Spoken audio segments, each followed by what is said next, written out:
Maria Bartiromo, you look at the favorability of Wall Street firms, still very negative, 42% on the negative side in our latest poll. As I talk to CEOs this week and bankers, they say, look, one of the issues is we have to keep so much capital in reserve now. There's not enough capital to invest. That ultimately hurts economic growth. We're not able to make as much money, make as many deals. And we have tremendous income inequality 5 years later. The cover of Time magazine did Wall Street win in all of this?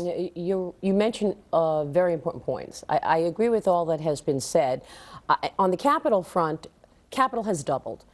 Liquidity has doubled or tripled. I think the industry is in much better shape. We need to get beyond the conversation of, is Wall Street evil? Are the bankers evil and causing pain? And toward the conversation of, how do you create sustainable economic growth?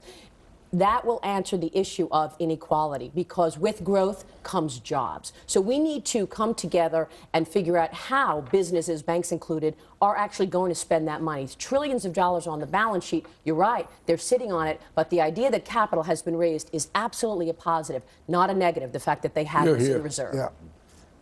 I couldn't agree more. I mean, to me, that's what it's all about, sustainable economic growth. And I think the best thing. But our growth is so sluggish, right? Yeah, it is sluggish. And so what we need to see is Democrats and Republicans coming together to deal with some of the big structural reforms we need. Immigration reform. We need a new tax system. I could go on. And so that's what Washington really needs to focus on. And these are the reasons that companies are sitting on cash. Remember, by the way, America doesn't exist alone in the world. I mean, I just listened to a group of people act as if Syria was one of the 51 states and we could just step in there and run it.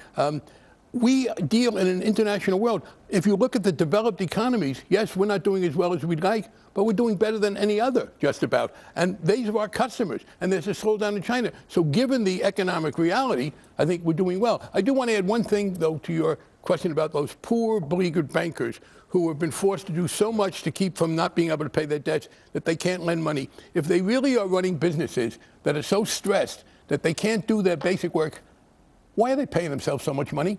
Where did these enormous salaries come from if they were, in fact, in such serious trouble?